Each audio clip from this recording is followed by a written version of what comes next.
Hi everyone, this is Elaine. Welcome to Flat Earth for Dummies 101. Definition of dummy, indoctrinated in globe from birth.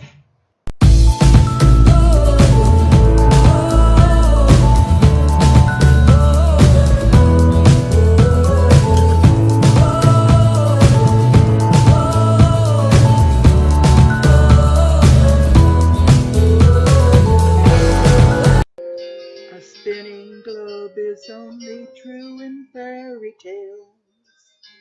Only the truth will set you free. The lies were out to get me, to feast upon my brain. Free Masonic wormholes were to blame.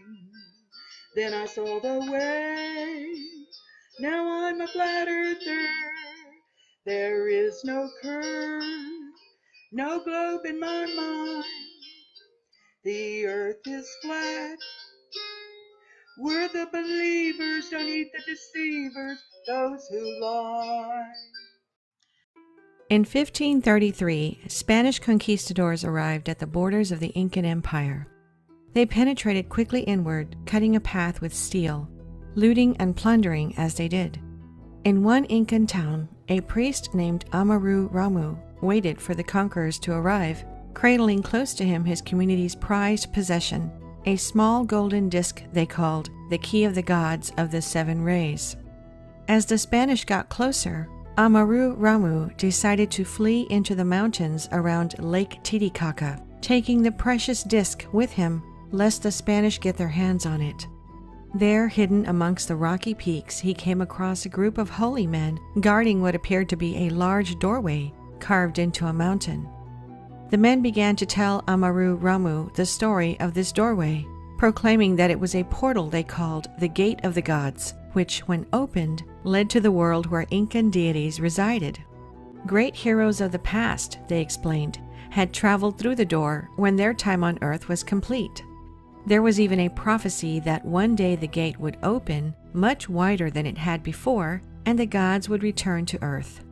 Intrigued, Amaru Ramu began to examine the doorway more closely. In the middle of this door was a small circular depression, about the exact size, he realized, of the golden disc he had brought with him.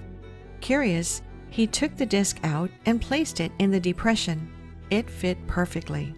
Suddenly, a blue light began emanating from the doorway, and the mythical portal began to open as Amaru Ramu and the holy men alike stared in awe. Perhaps sensing what was to befall his Incan brethren at the hands of the Spanish, Amaru stepped through the door, never to be seen again. Centuries later, this story had mostly been forgotten, reclined comfortably into the genre of myth.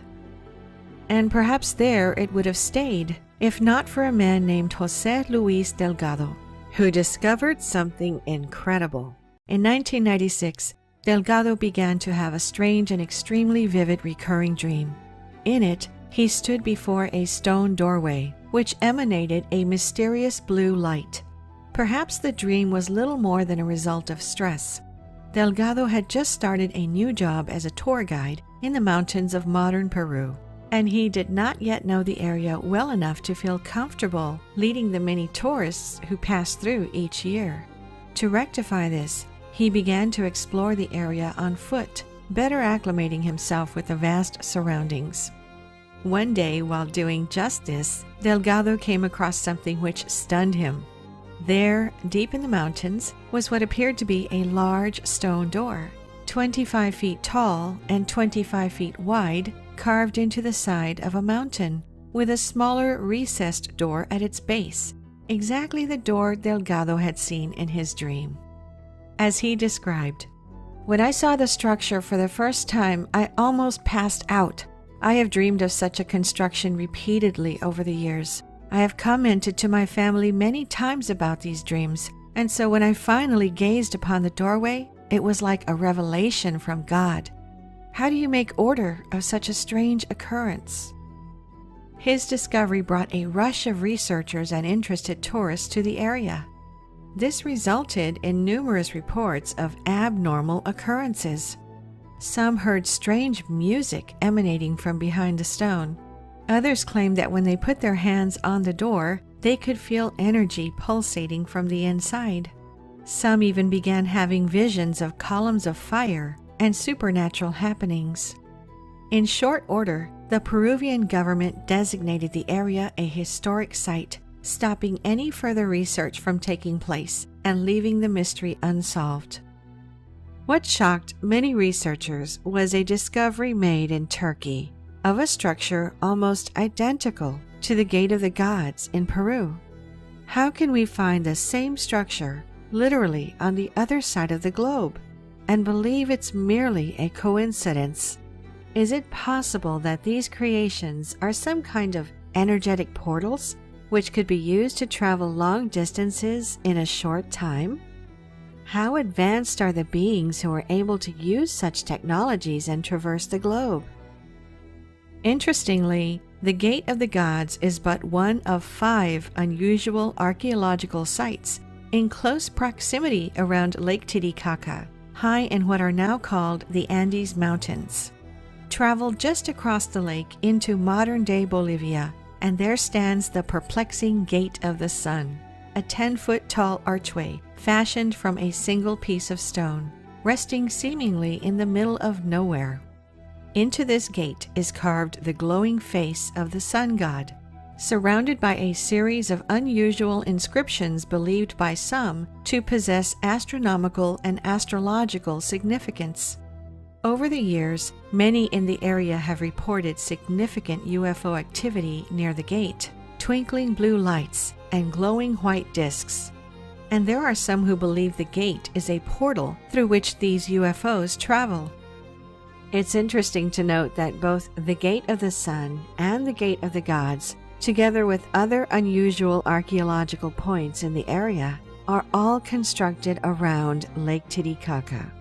According to the creation myth of the area's ancient peoples, those who long predate the rise of the Incan Empire, Lake Titicaca was the cradle of human civilization, the place from which the god Kontiki emerged, bringing human beings with him into this world. Another layer was added to the intrigue when, in 2000, archaeologists discovered an underwater temple at the heart of Lake Titicaca. How could such a thing have gotten there? The water levels of the lake have receded over time, but underwater now was underwater then. Further, could this temple, at the center of an ancient grid, tie together the area's mysterious gateways? The answer to these questions may be found across the world in another place where sacred lines intersect. In August of 1971, a group of American hippies decided to travel across the ocean and visit England's historic Stonehenge monument. Like many in the flower power generation, they had heard what people were saying about Stonehenge, that it existed at the intersection of 14 ancient ley lines which met at its center, bestowing the area with unusual energetic properties. And so, they loaded up their camping equipment and a couple of bags of pot and set out for the hallowed ground. When they arrived, they found the site deserted, as it often was in the days before it became a major tourist attraction, closely monitored and regulated by the government. They set up at the very center of the circle and made a campfire, eating and singing and generally enjoying themselves. Until 2 a.m., that is, when a thunderstorm began to blow overhead. This was not any usual thunderstorm. Without warning, lightning poured from the sky, striking the trees around Stonehenge and even the stones themselves.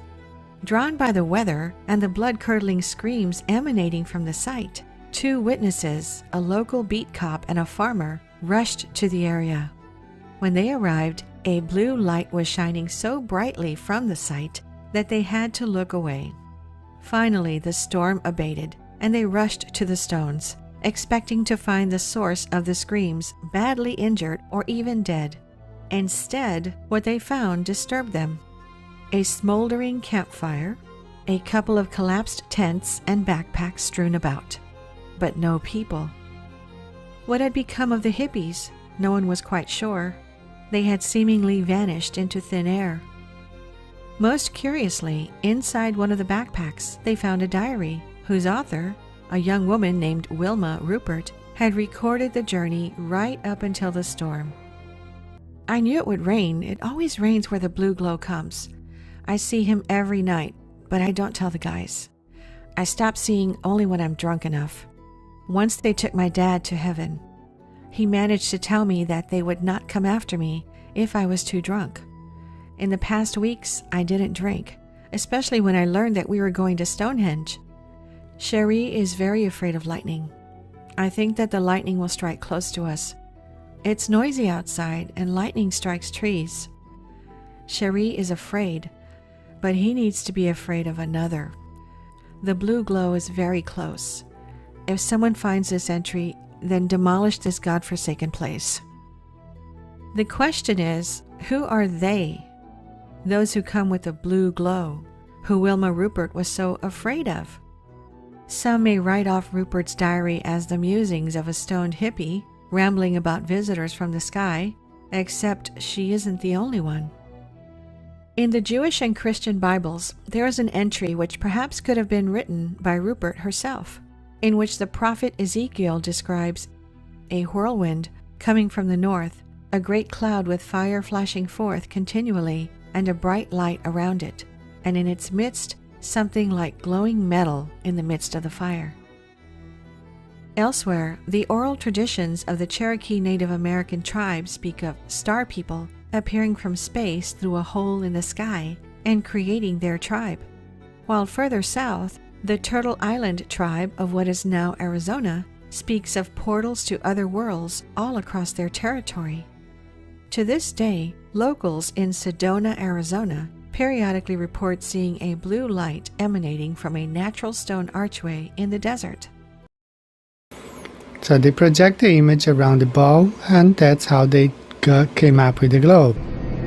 You want answers? I think I'm entitled. You want answers? I want the truth! You can't handle the truth! That's why it's so hard to convince you you've been fooled.